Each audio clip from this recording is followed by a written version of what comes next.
A morte suspeita de Kathleen Paterson, Toni Collette, o julgamento de seu marido Michael, Colin Firth, e a chegada de uma equipe de documentários são alguns dos eventos abordados nesta série de drama limitada de Antônio Campos, baseada no documentário sobre crimes reais de 2004, do mesmo nome. Agora, a HBO Max achou por bem explorar o outro lado desse tipo de recontagem do showbiz de assassinatos da vida real, o drama de minissérie de prestígio. E para seu crédito, Desterkazy está plenamente consciente de sua própria posição precária como relato do caso Paterson, transformando as circunstâncias específicas do caso em uma peça de moralidade shakespeariana sobre a intangibilidade da verdade, o poder da autoilusão e da narrativa, e a natureza corrosiva dos segredos. Em dezembro de 2001, o autor Michael Paterson ligou para 911 para retransmitir que havia encontrado sua esposa Kathleen deitada no fundo da escada em sua casa em Durham.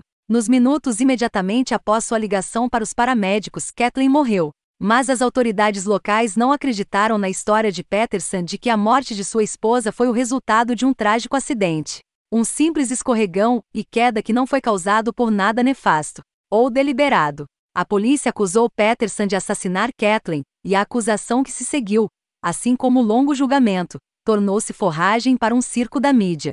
E o caso de Paterson também foi objeto de uma série documental detalhada intitulada Desterkazy, do cineasta e escritor Jean Xavier de Lestrade, que rastreou o julgamento inicial e a condenação de Paterson, bem como o novo julgamento que se seguiu após supostas evidências baseadas na análise de manchas de sangue do estado serem enganosas.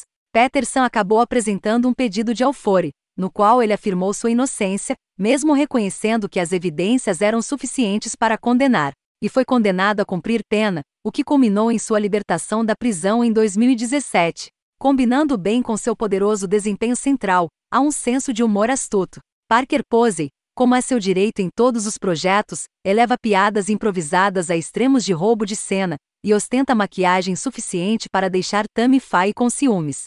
Rosemary DeWitt interpreta a irmã de Kathleen com vigor maníaco, atacando Michael em momentos surpreendentes que sempre compensam. Danny DeHaan, como o filho da ovelha negra Clayton, ganha vida em um episódio posterior ao bombardear a preparação do julgamento com tanta força que uma briga começa. Em uma história real com tantas reviravoltas, deve haver espaço para reconhecer como as coisas ficam estranhas. Mesmo que se inclinar demais para a insanidade possa perturbar o naturalismo do tom estabelecido. Campos confia em seu elenco para encontrar as notas certas, enquanto coordena as linhas do tempo para que os pedaços de quadrinhos negros nunca sobrecarreguem o drama urgente da história. É revelado desde o início que Paterson é um homem bissexual adúltero, e a descoberta de Kathleen disso serve como motivo potencial para seu assassinato, o que rapidamente se encaixa em questões de seu próprio senso de ética e os códigos sociais heteronormativos que impedem que homens queer sejam capazes de expressar quem realmente são.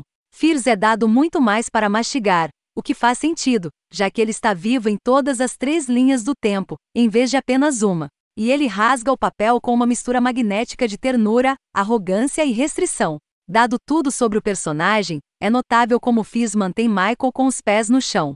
Este é um cara que murmura para si mesmo quando está estressado, escreve romances, concorre a cargos públicos, 2 vezes. E tem que explicar mentiras em que foi pego enquanto permanece convincentemente honesto. Várias pessoas usam seu nome como um verbo quando ele tenta se livrar de um problema. Não me chame de Michael Paterson. Mas alguns desses mesmos céticos permanecem leais a ele. A versão documental de Desterkazy, composta por 13 episódios, 2 dos quais foram adicionados posteriormente, abrange um longo período de tempo, mais de 15 anos, e em sua conclusão, não busca fornecer nenhuma resposta definitiva. O próximo drama da HBO Max de mesmo nome, que vem dos criadores Antônio Campos, The Devil All the Team e Meg Co., também se abstém de proclamar qualquer julgamento definitivo sobre este caso mais estranho que a ficção. Neste caso em particular, no entanto, é quase reconfortante não ter respostas fáceis, com a série permitindo especulações e dando peso a todas as teorias potenciais sobre o que poderia ter acontecido. Sim, até mesmo a teoria da coruja, mas nunca emitindo um veredicto firme, de uma forma ou de outra. Na verdade, Desterkazy amplia sua escala para se tornar muito mais do que o que aconteceu naquela noite fatídica de dezembro. E ao invés de chafurdar no inexplicável, centra-se mais no que aconteceu a seguir, bem como nas vidas e relacionamentos que foram irrevogavelmente fraturados depois de terminarem. Sob tão alto escrutínio, não é ótimo que Michael Patterson sirva como um exemplo bacana do tropo. Homens bis são ninfomaníacos enganosos, porque temos que dormir com homens e mulheres. Por mais preciso que seja no caso dele. Mas o programa faz o seu melhor para lidar com isso, destacando a dor evidente que os homens queer costumam sentir quando precisam esconder seus sentimentos.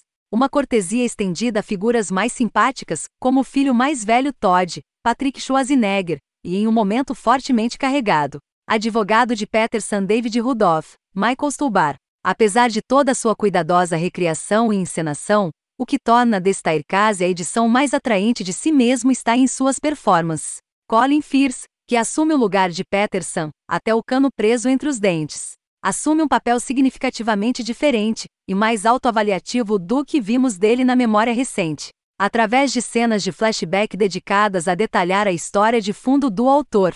Há muitas evidências para apoiar o fato de que Patterson é uma dicotomia ambulante e fascinante, um marido que proclama fidelidade e lealdade à sua esposa, mesmo enquanto ele estava entretendo, e às vezes agindo em assuntos íntimos com outros homens, um aspirante a político local que quer esclarecer a corrupção, mas mentiu sobre seu próprio histórico militar e os elogios que recebeu. O tempo passado no passado faz o trabalho de infundir no espectador uma sensação de dúvida, mas há o suficiente para ser considerado razoável?